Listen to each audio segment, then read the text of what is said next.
No man can live without rules. Rules are simply laws. There has never been a kingdom, a nation, an empire, or a government that existed without laws, statutes, his commandments, and rules to govern its people. Whether in ancient times or modern times, every ruler establishes laws that reflect the values and priorities of their kingdom. The scriptures confirm this principle. Proverbs chapter 29, verse 18 says, "Where there is no vision, the people perish, but he that keep the law, happy is he." Without laws there would be crime and confusion. Without statutes there would be disorder among the people. Without judgment there could be no justice. Every successful nation develops laws and standards that guide its citizens and preserve peace and order. The Kingdom of Yahuah is no different. In fact, the nations of the world use many of the same principles found in the laws of the Most High. Governments establish laws, courts establish judgments, and leaders create ordinances to maintain order among the people. The foundation for this pattern was established by Yahuah himself. Deuteronomy chapter 4, verses 5 through 6 says, "Behold, I have taught you statutes and judgments, even as Yahuah my Elohim commanded me, that ye should do so in the land whither ye go to possess it. Keep therefore and do them, for this is your wisdom and your understanding in the sight of the nations." The commandments, statutes, and judgments of Yahuah were designed to create a righteous society. Many people have been taught that when Yahusha returns there will be no law, no commandments, and no standards for the people of the kingdom. Yet this teaching directly contradicts the prophets, the words of Yahusha himself, and even the final chapters of Scripture. Think about it. If earthly kingdoms require laws to function, why would the perfect kingdom of the Most High operate without righteous laws, statutes, and commandments? The answer is simple. It will not. The difference is that the laws of men are often corrupted by politics, greed, pride, and human weakness. But the law of Yahuah is perfect because it comes from the one who is perfect. Psalm chapter 19, verse 7 says, "The law of Yahuah is perfect, converting the soul. The testimony of Yahuah is sure, making wise the simple." His commandments establish righteousness. They establish justice. They establish mercy. They establish wisdom. And they establish peace. Psalm chapter 119, verse 172 says, "For all thy commandments are righteousness." The Apocrypha confirms the same truth. In the Apocrypha, Sirach chapter 19, verse 20 says, "The fear of Yahuah is all wisdom, and in all wisdom is the performance of the law." The prophets repeatedly foretold a time when the nations would stop following their own ways and begin seeking the ways of the Most High. Isaiah chapter 42, verse 21 says, "Yahuah is well pleased for his righteousness' sake. He will magnify the law, and make it honorable." The coming kingdom will not be a kingdom of confusion. It will be a kingdom of order. It will not be governed by the traditions of man. It will be governed by the righteous instructions of the Most High. This is exactly what Isaiah and Micah prophesied. Isaiah chapter 2, verses 2 through 3 says, "And it shall come to pass in the last days, that the mountain of Yahuah's house shall be established in the top of the mountains, and shall be exalted above the hills, and all nations shall flow unto it. And many people shall go and say, Come ye, and let us go up to the mountain of Yahuah, to the house of the Elohim of Jacob, and he will teach us of his ways, and we will walk in his paths. For out of Zion shall go forth the law, and the word of Yahuah from Jerusalem." Micah chapter 4, verse 2 repeats the same prophecy, when it says, "For the law shall go forth of Zion, and the word of Yahuah from Jerusalem." Notice what the nations are seeking. They are not seeking new philosophies. They are not seeking new religions. They are not seeking the traditions of man. They are seeking the ways of the Elohim of Jacob. They are seeking instruction from the King himself. The same Torah that many reject today will become the standard of righteousness for the entire earth. The question is not whether the kingdom will have laws. Every kingdom has laws. The real question is this: whose laws will govern the earth when the King of Kings reigns from Jerusalem? The scriptures give a clear answer. Baruch chapter 4, verse 1 says, "This is the book of the commandments of Elohim, and the law that endureth forever." The law was never temporary. The law endures forever. And at the very end of Scripture we read these words. Revelation chapter 22, verse 14 says, "Blessed are they that do his commandments, that they may have right to the tree of life, and may enter in through the gates into the city." Scripture begins with a garden and ends with a city. Yet in the final chapter of Scripture, obedience to the commandments is still connected to blessing and access to the tree of life. The prophets spoke it. The Messiah confirmed it. The apostles taught it. And the book of Revelation concludes with it. The day is coming when the wisdom of men will fail. The governments of this world will pass away. The kingdoms of this earth will become the kingdom of our Elohim and his Messiah. The nations will finally realize that the solutions of men cannot solve the problems of mankind. They will come seeking the wisdom, justice, and righteousness that proceeds from the throne of Yahuah. And when that day comes, all nations will know the truth. The law of Yahuah shall go forth from Zion, and the word of Yahuah from Jerusalem. So it is very clear that the coming kingdom will be built on his righteous instructions. Knowledge shall be increased in the last days. One of the main reasons many people are waking up to the truth is the discovering of the commandments and the promises made to the people of Yah. The Most High provided this great promise through this prophet. Daniel 12 verse 4 says, "But thou, O Daniel, shut up the words, and seal the book, even to the time of the end. Many shall run to and fro, and knowledge shall be increased." The context of Daniel is the power of the prophecy. Certain truths would remain sealed until the appointed time. Then understanding would begin to increase among those whom Yahuah was calling. Daniel 12 verse 10 says, "Many shall be purified, and made white, and tried, but the wicked shall do wickedly, and none of the wicked shall understand, but the wise shall understand."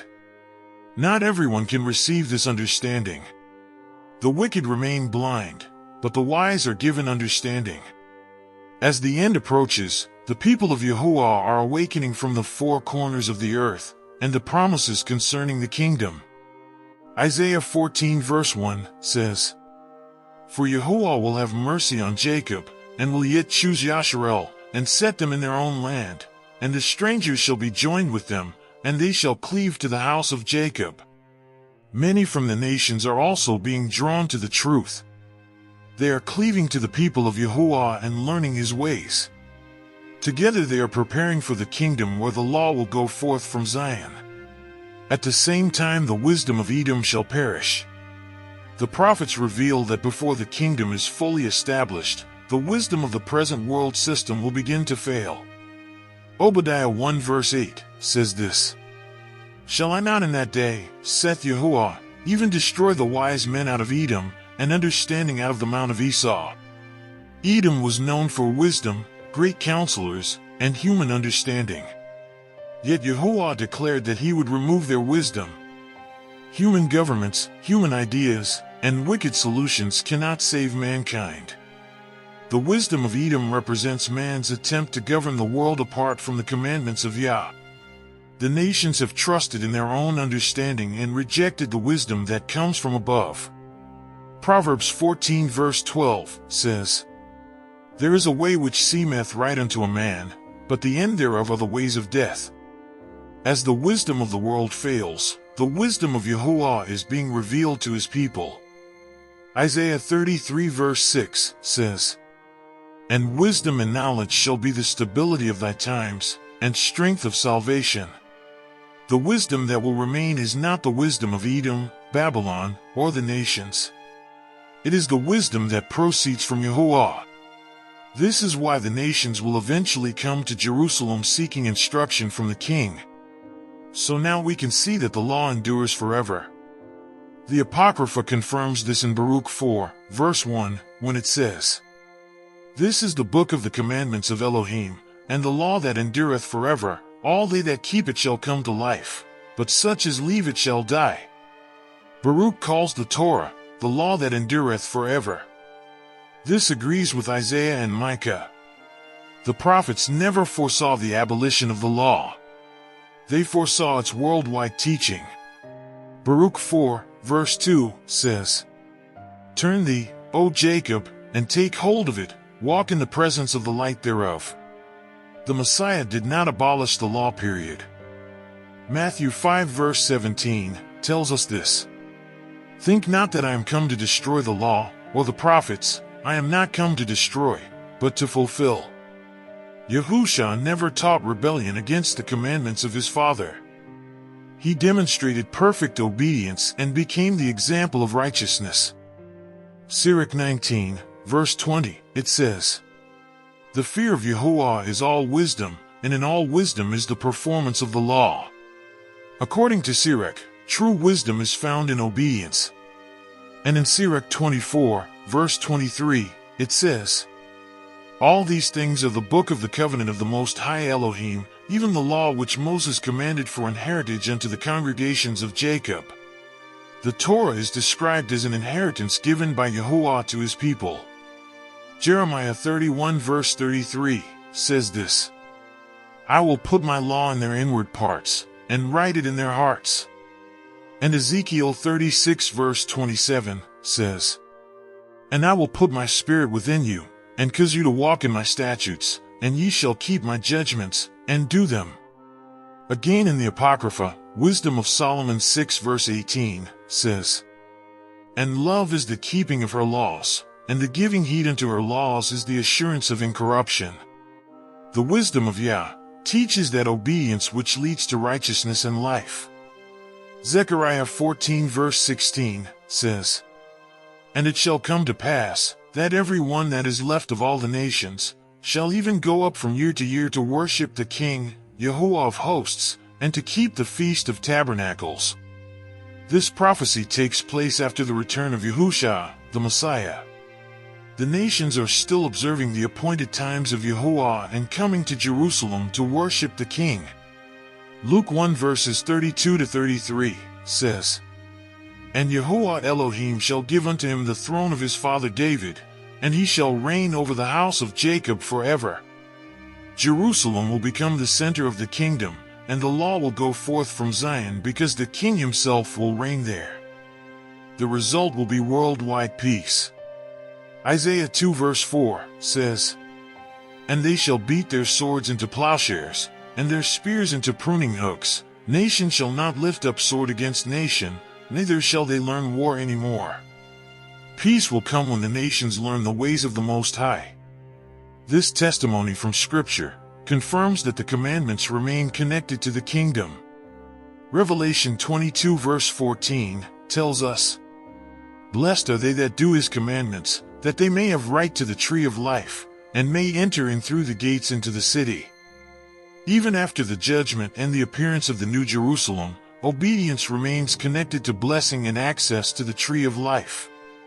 So we have testimonies, prophecies, from Isaiah and Micah to Daniel and Obadiah, from Baruch and Sirach to Jeremiah, Ezekiel, Zechariah, and Revelation, with the same message that remains consistent. The wisdom of this world is passing away, but the wisdom of Yahuah is being revealed to those who seek him. Knowledge is increasing among the remnant and among those who cleave to the house of Jacob. The nations will eventually recognize that the solutions of man cannot stand up to the true wisdom that comes from the Most High. When Yahusha returns, he will establish a righteous government unlike anything the world has ever seen. The nations will come to Jerusalem to learn his ways. His commandments will be taught throughout the earth. His judgments will establish justice. His wisdom will bring peace. Now without a single doubt, we know this is true. For out of Zion shall go forth the law, and the word of Yahuah from Jerusalem. Many people will begin the journey, but only those who remain faithful and obedient till the end will receive the promises of Yahuah. The waiting is almost over, and Jacob's deliverance is at hand. Soon, Yahuah will reveal the truth to the world. The righteous remnant will be gathered, restored, and exalted. Until that day, remain steadfast and hold fast to his promises, for his word never fails. For Yahuah has chosen Jacob for himself, Yasharal for his special treasure. Please support the channel. Like, share, and subscribe. May his name be glorified in all the earth. Thank you, Father, for the gift of life. Hallelujah. In the name of the Holy One of Yasharal, the Messiah. Peace and blessings, family. Hallelujah.